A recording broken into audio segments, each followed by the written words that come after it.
Қайырлы күн көрермен. Бүгін бізде студияда ерекше қонақ деуге болады. Алдымен анасын таныстырайын, өйткені алып да, ғалым да анадан туады.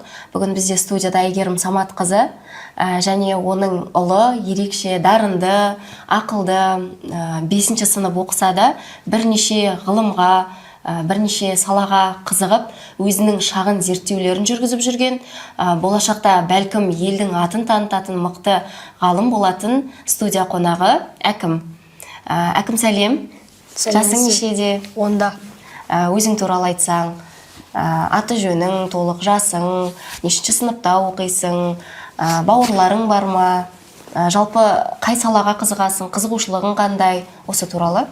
Мен жалпы толық атым Қараман Әкім. Жасым 10-да, 11-ге жақында толам. Бауырым, аяулым деген бауырым бар. Сонымен қарындасым болады. Және де мен қарапайым отбасыда өскен, және де қарапайым мектепте өскен балам. Менің қызығушылығымды арттырған нағашы атам болады. Нағашы атам бұрында маған географияны көп үйреткен болатын тұғын. Мен тек әлеуметтік желіні арасында ғана не істеймін, кино көріп, сериал көрем. Ал былайша уақыттарда көптеген ақпаратты жинап, есіме сақтаймын. Мен осы дәптерді 2022-ден бері ұстап келемін. 2-ші сынып кезінде бастағанмын. Бұл дәптерлерде не бар? Көптеген ақпараттар бар, қызықты да. Қарасам бола ма? Иә. Бұл дәптер мемлекеттер туралы, иә? Әлемде қанша ел бар, зерттедің ба? 250 мемлекет бар. Мен тек соның 201-ін жаздым. Аудандарымен бірге. Аудандарымен. Ал біздің Қазақстанның аумағы қанша? 2 миллионнан асады. 2 миллион квадрат. Жер көлемі бойынша әлемде нешінші орында екен білесің бе? Иә, 9-шы орында. Жалпы саған бұл ақпараттарды география әлеміне қызығушылығыңды атаң ашты, иә? Ал астрономия, осы тұста айта кетейін, Әкім географиядан бөлек астрономия, физика, химия, су асты әлемі, ғарыш әлемі, ағылшын тілі және тарих ғылымдарына қызығады екен. Осы тұста анасы сізге сұрақ қояйын. Ұлыңыздың бойындағы осындай ерекше қабілетті, қызығушылықты қашан байқадыңыз, қалай байқадыңыз? Иә, енді ең бірінші ана болып ұлды тәрбиелегесін, жалпы өзім мұғаліммін, тарих пәнінің сол тұлғаны дамыта тұра, біз өзіміз үлес қосу арқылы сол тұлғаны ұлы тұлғаға айналдыру біздің парызымыз ең бірінші. Сондықтан енді шынымды айтсам, бұл баланы мен көп тәрбиесіне көңілімді бөле алмаймын, себебі өзімнің таңдаған мамандығымда өте жауапты да. Сондықтан бұл баланы енді манағы айтқан нағашы әжесі мен атасының қолында болды. Сол кісі өзімнің әкем өте сол география жағынан өте жақсы бізге үнемі айтып отыратын, салмақты сондай кісі болды. Сол тұста мен үнемі ұлыма енді ұлды ұлша тәрбиеле, қызды қызша тәрбиеле дейді. Сондықтан ұлды ең бірінші мен тәрбиені осы ертең бұл болашақ әке, болашақ басшы ретінде тәрбиелеу мақсатында ең бірінші осы үйге кірген кезде ұлды бірінші кіргізем. Мен бірінші тұрсам да ұлымды бірінші кіргізем. Дастархан басында ас қайыруды осы кісіге айтам мен ұлыма. Менде жалғыз басты анам, бірақ ана болғаннан кейін бізге жүкті көп артылған, соның ішінде намысқа тырысып, мен бұны осы үшін футболға да барам бірге, апаруым керек, соған уақыт тауып көрсетуім керек, ұлға қалай тәрбие беруімді. Ер адамдарда қандай қасиет бар, соны беруге тырысам. Өзім үйдің жалғыз қызымын, менен кейін 3 бауырым бар. Соның да бойымда дарыған нәрселер бар шығар, енді ұлмен өскесін. сосын сөйтіп өзім көлік алдым. Бұған көлік басқаруды, әр бөлшегін қалай істеуді өзім де үйреніп жатырмын, және ұлыма да үйретіп жүрмін сол нәрселерді. Өте жауапты, ұл тәрбиелеген өте жауапты. Себебі бұл ертең болашақта жолдасы болады. Ол жолдасына үлкен жауапкершілікпен қарау керек. Мен бұған бірінші сынымнан бастап өзі барып, өзі келіп, ешқандай сабағын мүлдем қараған жоқпын, шынымды айтсам. Ол кезде өзім 2 жұмыста жасадым, балаларымды асыраймын деп. Бұған тек бір нәрсеге қадалып қалма дедім. Барлық нәрсені зертте. Ең бірінші бізде қазір белең алып отқан ұялы телефон. Біздің жаңа сыныптан да, мен 5 сыныптан 11 сыныпқа дейін сабақ беремін. Көбінесе ұялы телефонға кіріп кеткен. Қазіргі мысалы ұбт-ға дайындайтын балаларда ойын ойнап отырады. Ол артында не тұр? Үлкен қауіпті қоғам тұр. Мен білмеймін, қазіргі ұрпақты қалай тапсыратынымызды білмеймін. Себебі смартфон бізді жұтып алған кәдімгідей. Ең бірінші қауіп бізде смартфон болып тұр. Мен бұған телефон алып берген жоқпын 4 классқа дейін. Соңғы 2 класста алып беріп, ол бұзылып қалды. Содағы жазған ақпараты осы, содан кейін алып бергенім. Себебі бұзылып қалған кезде ол жаңағындай адамның әр нәрсенің қадірін білу керек қой енді. Телефон алғаннан кейін де мен бұған шарт қойдым. Телефонды аласың, сабағыңды оқисың, одан кейінгі осыны кәдімгі өзіңе жаратар қылып, ғылымды зерттейсің. Не зерттегің келеді? Мына көбінесе біздер балаларды байқайсыз ба, 3-пен оқиды, 5-пен оқиды деп, 5-пен оқитын баланы оқытамыз да, 3-пен оқитын баланы үнемі басып тастаймыз. Ал менің ар жағымдағы мақсатым, түпкі мақсатым, сол 3-пен оқитын баланы 5-пен оқитын балаға дәрежеге жеткізу. Оны ең бірінші сен біліммен нәрсе жасамайсың. Оны психологиялық манағы үй тұрмысын сұрайсың. Әке-шешесі қандай жағдайда? Барлығын сұрап барып, сен соған қарай жұмыс жасайсың. Оның ішіндегі нәрсесін ашуымыз керек біздер деген. Жанып тұрған от болады, көзіндегі отты ашуымыз керек. Мүмкін ол сурет салатын шығар. Мүмкін бір қолынан ағашты не істеп жасай алатын шығар. Соның қыр-сырын соған қарай дәріптеп арғай жіберуіміз керек та. Сондықтан мен баланы манағыдай басып 3-пен оқиды деп не істемеймін. Бұны енді бастауышта 4-пен оқып шықты. Мен бірақ не істеген жоқпын. Апайынан сұраған жоқпын. Ар жағында білетін бала өзі білетін жасайды. Енді 5 сыныпқа келген кезде жарысып оқып жүр. Мен бір жағынан бұны кішкене қатты тәртіпке салып тастап басып сабалдым ау деймін деп ойлаймын. Жаңағыдай көп жаққа не істемей. Бірақ енді өзі бір үлкен адамша сөйлеседі. Соны байқадым біріншіден. Екіншіден тез есейгендік те бар шығар манағы кішкентай кезінен. Сосын жауапкершілікті көп артып тастадым ба деп те ойлаймын. Сосын мен айттым, ұлым, миыңа шектеу қойма. Сен шетелді аралағың келе ма? Соны аралап, өзің арманда. Зерттең келе ма? Зертте. Соның үстінде тұрмын, сол жерде бармын. Біз балдарға не? Ой, қой, болмайды. Бұрынғы заманның несімен істеп жатырмыз да. Біз соған балаға, мына кішкентай кезінде бала армандап, сол нәрсені сурет қылып салса, сол нәрсені жаңағы мысалы боянғысы келіп боянса, біз шектеу қойып істейміз. Жоқ, балаға шектеу қоюға болмайды. Сол суретті де салсын, ол жарға сала ма ол нәрсені. Соны біз мына мұғалім соны ашып білуіміз керек та, қай бала болса да. Сол үшін осы ұлымды мен сол манағы 2 сыныпта Жұлдыз Маратқызы деген апай болды. Сол кісі байқаған. Мен бұрында 5 сыныптан 11 сыныпқа дейін тарих кітаптар тұратын еді. Сол тарихқа қызығушылығы оянған екен. Оны үйде оқиды екен, мен жоқта. Енді 2 сыныпта. Сол кезде Жұлдыз Маратқызы келіп, екеуміз бір жерде жұмыстас болдық. Жүгіріп келіп соң айтты, мына әкім бір жерден шығады. Сен мынаны дамыт деп сөйді. Менде уақыт жоқ оны апаратын. Спортқа да апаратын уақыт болмады. Сосын бұл әкімге айттым. Сол кезде маған айтқан 1945 жылы соғыс жылдарын айтып жүр.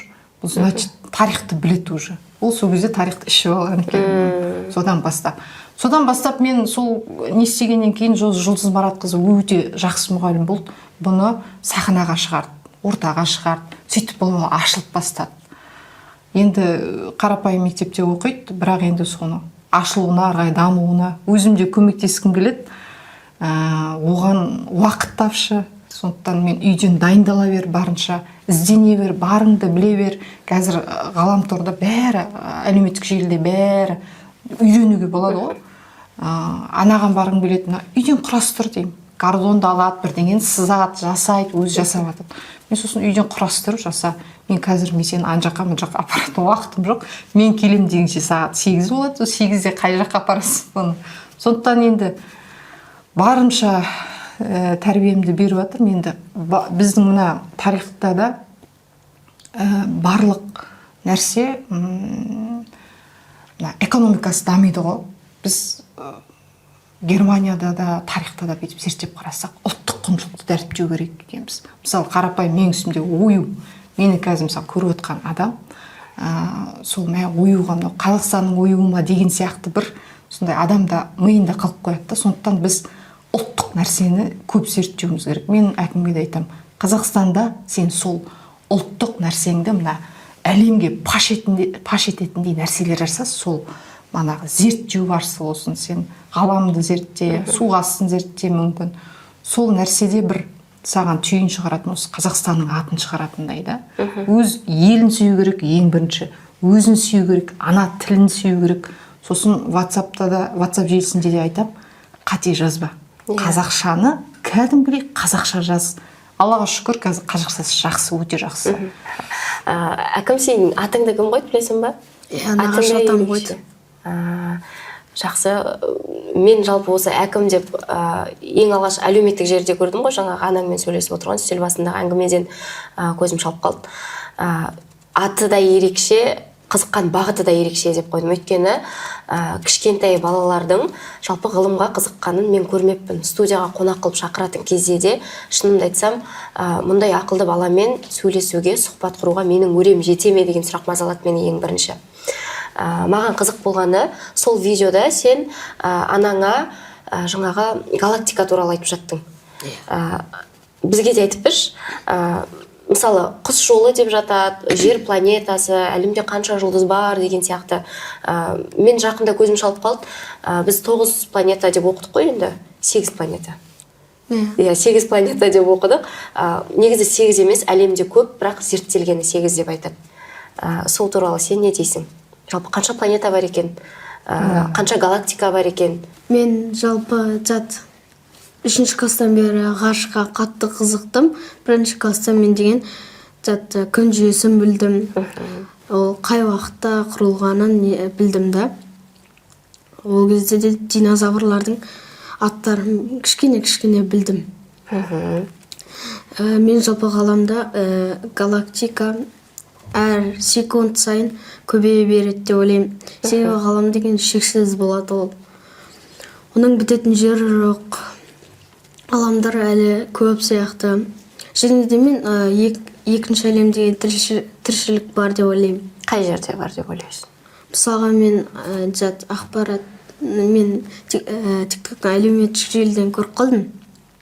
1951 жылы басқа планетадан сос заты берген, сигналы жіберілген. Сосын ғалымдар оны елемей 41 жылдан кейін ол планета жоқ болып кеткен. Сонда ғалымдар әлі де түсінбейді. Мен сол үшін де 90% басқа тіршілік бар деп ойлаймын. Жерден басқа жерде тіршілік болуы мүмкін дегенге сенесің, иә? Жаңа анаң айтып жатыр, тарихты 2-ші сыныпта толық меңгерді деп. Менің білетін ақпаратым бойынша сен 3-ші сыныпта 9-ші сыныптың тарих пәнінен тестілеуіне дұрыс жауап беретін дәрежеде болыпсың. Сен білетін тарихтағы ең ерекше оқиға қандай? Мысалы, Македонскийдің көптеген жерлердің бағындыруы, Шыңғысханның олда үлкен жері болуы, мысалға Азияның жартысынан көбін алды ғой. Және де тарихта мен бұрында нағашы әжемнің телефонынан тарихтың қалай не істелгенін көп көретін едім. Сосын бір Шакамура деген канал бар әлеуметтік желідегі. Сол канал маған қатты ұнайтын. Ода көп ақпарат береді, зиянды ақпарат емес. Сол айтқан ақпараттарды да қойын дәптермен жазып жүрдім. Жалпы телефонды күніне қанша уақыт ұстайсың? 2 сағаттан асады. Телефонды қарағанда ең көп қай әлеуметтік желіні қолданасың, қандай ақпарат қарайсың? Енді кейде адам боласың, жалығасың, шаршайсың, мультфильм көру, телефон арқылы жай ғана уақыт өткізіп видео қарау деген сияқты бола ма сенде? Әйтпесе немесе телефон ұстағанда тек қана пайдалы дүниелерді қарайсың ба? Жоқ, арасында ғана кино қараймын. Қалған уақытта ақпараттар жөнінен. Қазір қандай ақпарат қарап жүрсің? Қай салаға қызығып жүрсің?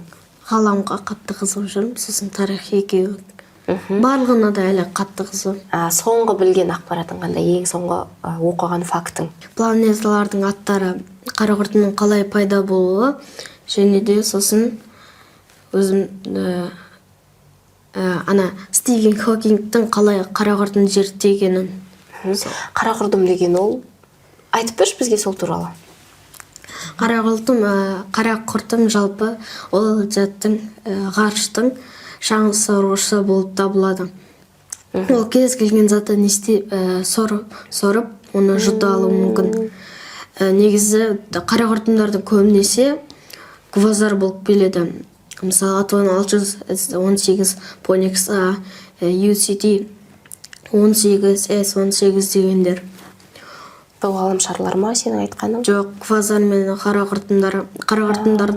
құртымдарда мысалға жұлдыздарды жұтса, олар квазарға айналады.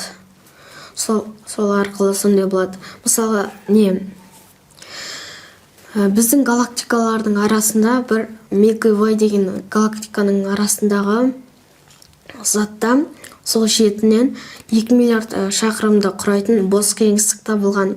Аты Void Валаса деген атаумен берілген. Ғалымдар оны 1994 жылы анықтаған. Жалпы қара құртым алғашында 1950 жылы байқалған. Біздің жер планетасына қатысты қандай ақпарат білесің? Көпшілік біле бермейтін, мысалы ең алғашында адамдар жерді тегіс деп ойлаған, әркім әртүрлі факт айтты ғой, ешкім оны дөңгелек деп ойлаған жоқ, мысалы шар пішіндес деп ешкім ойламады алғашында. Сол туралы мысалы бір ерекше, өзгеше фактілер білесің бе? Жалпы бізде Грекия мен бұрынғы Рим, Италияда көптеген ғалымдар жерді тегіс деп ойлаған, бірақ уақыт өте келе бір-екі ғасырдан кейін ғалымдар оның жердің шар тәріздес екенін болжап айтқан. Ол кезде олар тегістеп, басқа адамдар тегістеп жүрсе, олар шар тәріздес деп айтқан. Және де бір ғалым бар, ол телескопты ойлап тапқан 1440 жылдары. Сол кездерде ол алғашқы жұлдызды көрген сол болады, бірақ ол көпке шыдамы 2 жылдан кейін көз жұмады.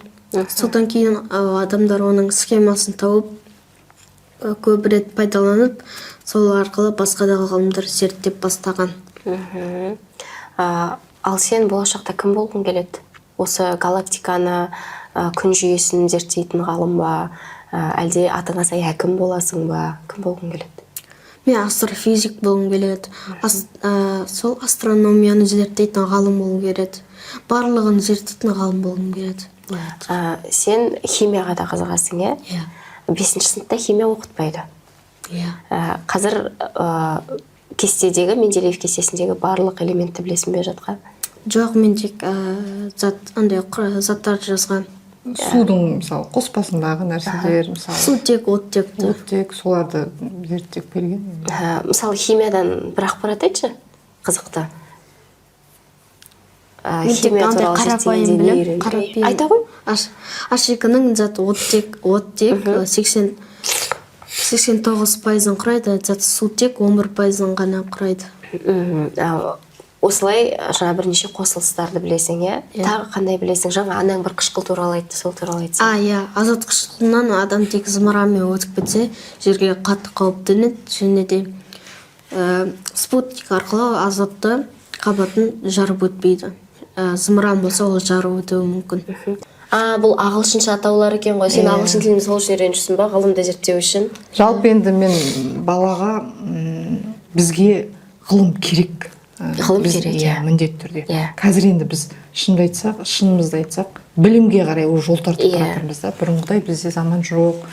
Сол мен ұлым айттым, миыңа шектеу қойма, шетелге түсем деп өзің дайындал. Мүмкіндігімше енді көмектесем, бар осы жолым, осы ұлым болып тұр. Соған қарай енді бар өзің жетістігі ағылшынша оқи бер деп айтам. Сосын шетелден сол білім ал деп сол бағытқа қарай дайындалып жүр енді қазіргіде. Сосын математикасы жақсы, мынау уақыт өлшемдері. Адамдар білмейтін 6 ай, 1000 жыл дегендерді. 1000 жыл бұл 1 миллиону. Миллиону? Иә, мысалы енді маған мен сауатым жетпейді енді. 10 жыл бірдегі. Иә. Міне мынау айтады. Бұл зиянды қоспалар ма бұл? Зиянды қоспалар бұл деген. Оларды жеуге қауіпті. Бұндай ақпараттарды қайдан табасың сен, әкім? Шакамурадан. Шакамура каналынан. Ол қай тілде жүргізетін арна? Қазақ тілінде. Ютубта. Иә. Жалпы Каспий теңізі мен Қара теңіз бір болған. Олар көптеген ғасыр бұрын, миллион жыл бұрын бірге қосылған. Содан кейін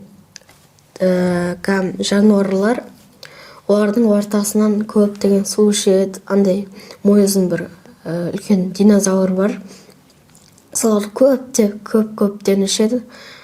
Сағатына 800 литр су алады, ішеді. Сондықтан осы Қара теңіз бен Каспий теңізінің арасы бөлініп кеткен. Қара теңізінде жалпы мұнай көп болған, сол мұнай Каспий теңізіне көп бөлініп кеткен. Тартылып болған ортасы. Мен білмеймін. Мен де білмейді екен бұл ақпаратты. Каспий теңізі және де Тетис мұхиты бір болған, сол үшеуі байланысты. Яғни Қара теңіз бен Каспий теңізі Тетистің қалғаны деп отырсыз ғой. Тетис мұхитынан қалғаны. Бұған жалпы ғылыми дәлелдемелер көп қой қазіргі таңда. Мысалына Бозжыра шатқалынан, Айрақтыдан деген сияқты қазір туристік аймаққа айналған әдемі өлкеміздің жерлерінен тістерін, жаңағы динозаврдың, акулалардың сүйектерін, тістерін тапқан. Біздің облыстық музейде де Тетис мұхитын мекендеген динозаврлардың қаңқасы тұр, мысалы. Соның барлығы осы сен айтып отырған ақпараттың дәлелі деуге болады.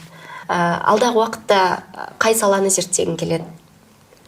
Мен мысалға астрономияның физика түрін зерттегім келеді. Физика түрі өте қиын. Ғалымдар оны әрең зерттеп жүр, соны зерттегім келеді. Сонда ол сала нақты нені зерттейді, қандай жұмыстар атқарады? Ол қара құртының қалай не істелуін, және алдағы уақытта ғалымдар телепорт жасауды үйренуі мүмкін. Сол физика арқылы ғалымдар көптеген заттарды білген, планеталардың солай болған. Және де айда қалай жердің тартылыс күшін істеуді де сол физика арқылы істеуге болады. Зерттеуге болады, Сен болашақта жалпы қайда оқуға түскің келеді? Бір арнайы мектептерде оқығың келе ме? Арнайы оқу орнына түскің келе ме? Осы туралы өзіңнің пікіріңді айтсаң?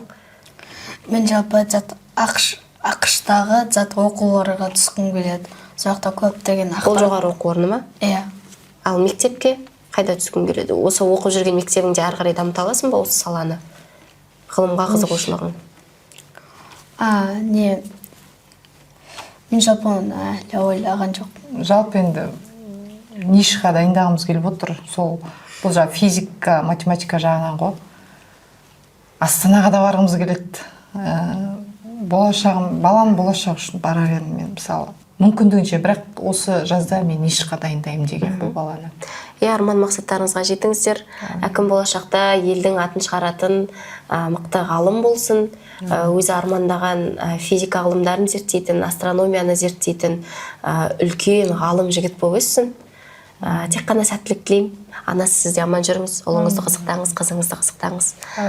Тек жақсы жағынан ұлыңыз сіздің есіміңізді шығарып, сізді марқайтып жүре берсін. Бүгін студияда болған 10 жасар әкім және оның анасы Әйгерім Саматқызы. Келесі көріскенше сау болыңыз, ал әкімге біз барлық жақсылықты тілейміз, елдің атын шығаратын мықты азамат болуына тілектеспіз.